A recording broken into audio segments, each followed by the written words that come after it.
It's real pretty though. I mean, look at that. Look at it. Would you just look at it? Oh, look at it. Good morning, everybody. As you can tell, I'm actually in my vehicle and I am about 2 to 3 miles away from home. So that is a good thing. We got approximately about 2 inches, maybe 3 inches of snow. I will kind of show it to you whenever I get home. How are things with myself, my family, my house, X, Y, and Z? My house personally never lost power last night, which is a good thing for my wife, a good thing for the kids. Now, my dad, he lives in a more rural area. He said he lost power at 5 a.m. this morning. It is currently around 7 o'clock. So he has been out of power for about 2.5 hours. He does have a generator. He does have heat. So how do I feel about driving home in the snow? My car did very well, except for right now. The roads that I've taken this morning, many of them were basically single lane highways. They are normally double lane highways, but because of the snowfall, people were just kind of making trails right down the middle. My car did fine for what it was, but I do need some sort of four-wheel drive vehicle because this right here is not worth it. I'm not going to say I regret coming home, but it was treacherous and it still is, and apparently my road is the worst part. So I'm going to get this vehicle parked and then kind of do a sit rep and show you guys around.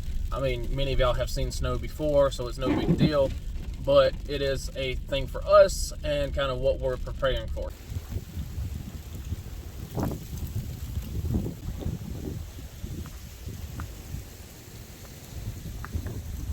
Yeah, so it was nice snow until now. Now it is a slushy, rainy, icy mix. I did apparently lose a tree. So I got one tree down. It's in the front yard. It's not that big of a deal. I'm hoping that's the only tree that falls because I already have roof problems. I don't need more roof problems. So that wind is freaking killer right now. I was debating on taking my UTV and driving it up and down the road just to try to clear up some of this muck that's on the road, but I don't think so. Like I said, we have a lot of our additional stuff kind of out here. Kerosene heater, propane grill right here, and charcoal grill right here. Plus a Coleman 2-burner stove right there. So we have 1, 2, 3 ways to cook, plus the burner inside, you know, the actual stove. So 4 ways to cook, so we're good on that. If we need to pass one out, we can. Got some new blades for the chainsaw. Got oil, got gas, kerosene heaters out here because apparently my wife didn't use it last night, which is good. That means we didn't lose power. Yeah, I'm talking fast because it's cold. If you guys like the premiere, I'll be doing more of that if that's what y'all want. I enjoyed it, getting to talk to people versus just a single comment randomly throughout, you know, whenever. But it was nice. It was nice talking to, you know, King's Outdoors and Bushcraft Stalker and One Shot, and a couple people kind of joined in and just stopped by and said, hey, it was a late premiere, and I understand that, but that was the first time that I could actually get that video uploaded. It's cold. It's cold as hound out here. It's probably like 25, 24.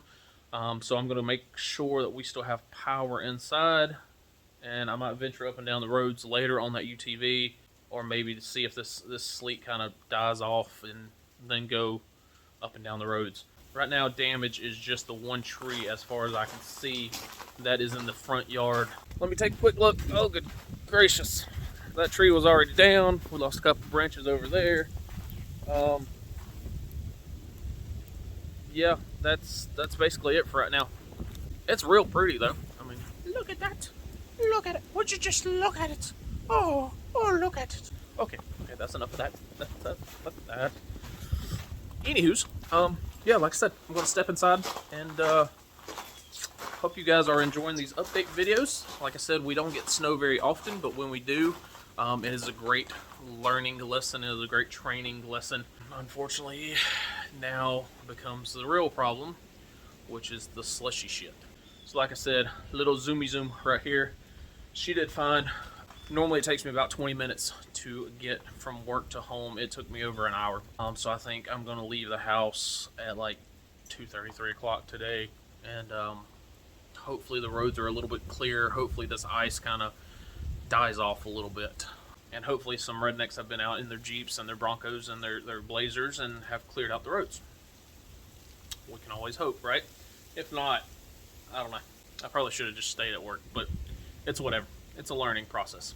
So, inside because it's cold.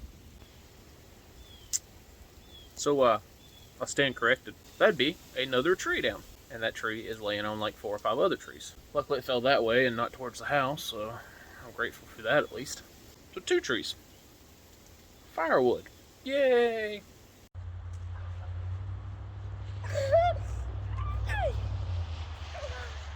We cannot hear you when you're walking away. Just left my in-laws' house. Me, my wife, and 2 of our kids came over here to play with the other 2 kids and check in on them and whatnot. They lost power. They got power back by the time that we left. Chances are they'll probably lose it again. Thoughts and opinions overall, how we did, what we're expecting tonight. So number 1, the snow is actually real nice. There is a little layer of crunchiness on top, but not nearly as much as we were expecting. The whole situation is a lot less than what we were expecting. I think total here in my town, we maybe have about 2, maybe 2.5 inches. But I know some other parts of my county are looking at 6 to 8 inches. So I can only speak for myself when I say that what we have is not nearly as bad as what I was expecting. Tomorrow is when the black ice and the freezing rain comes in. But then probably by Tuesday, Wednesday, all of this is going to be gone. Which is good news because we do have another snowstorm coming this coming weekend. So we have it this Saturday, Sunday. We have it this coming Saturday, Sunday. And word is, I know how weather changes, but the current word is that the following week will also have some sort of wintry weather mix going into it. So how did we do? And lessons learned, better planning for next time type situation. So how did we do? I think we did very well for the short status notice that we had. There were some things that I wish I had prior to the event, but nothing major. Nothing that we had to use, like batteries or flashlights or nothing like that I had to have. Gasoline. Normally I store up 20 gallons of gasoline, and then beginning of wintertime I will put gas in the tanks of the generators. And so that'll leave me like 4 gallons. So one of my gas tanks actually sprung a leak. It was a metal knockoff jerry can from China, and it sprung a leak. Now, the red cans that I use, I still keep fuel in them. I still keep them in a certain spot, but they will contract. So where you have supposed to be a 5-gallon gas can, you might only be able to fit 3.5 to 4 gallons into it. You know, there's a big difference between 3 gallons and 5. So I do need to stock up more actual jerry can gas cans for fuel. I believe we were around 30% before we got it filled up. So that means a 2-day event, a 3-day event, we would have been fine. We would have had enough fuel. A 9 to 10-day event, maybe not. But I do want more fuel on hand. So I am looking into a 100-gallon tank that I can tie into the one that I have, giving me 350 gallons. Kerosene. Kerosene was another fuel source that we bought in anticipation for this event. Now, kerosene was the backup to the backup. So as far as I know, kerosene does last forever, or at least a very long period of time.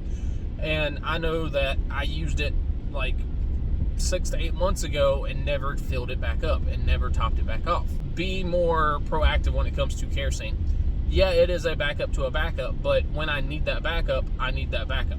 The only thing that we can think of that we need to do is get our generators hardwired into the houses. That way there's a pigtail, and when the power goes out, we can plug it directly into the house, flip off the main breaker, and then actually run overhead lights, actually run the TV, the living room as a section, and not just run drop cords. So I do want to build like some sort of generator housing box in the location that it sits, and that way it's there.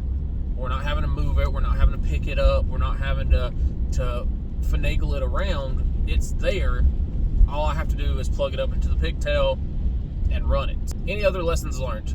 with the spare gear that I have, I could probably make an additional kit to hand out to someone, to pass out to someone, and that way it's got like maybe a fuel canister stove in it, it's got a couple of little lights in it, it's got batteries, it's got hand warmers, things like that. My friends, my buddies who don't prep, you know, if they call me up and say, hey, you know, I need something, I can at least hand them that. I know a lot of people who don't prep. I know a lot of people who aren't into prepping, especially like carrying a bag like me. And so just to give them a little something to get them by. Now, I would want it back in return, obviously, because I'm not buying every person I know a fuel canister stove. So again, this has been a fun adventure. It is still not over yet. Tonight we are expecting black ice conditions. We are expecting freezing rain to come in and refreeze everything. And so in the morning time, it could be a whole different ball game. We might have to do all this all over again. So all the things that I learned, you know, yesterday and today might be needed for this upcoming weekend, which again, I'm working and it's supposed to snow again. People who weren't ready for this one, chances are they're not going to be able to get ready in 4 days, 5 days. So guys, I hope y'all have a great day. Hope y'all enjoyed the first video. Hope y'all enjoyed this video. That's all I got. Again, if you have tips, tricks, whatever, put them down in the comment section. That's all I got for today. D2 out.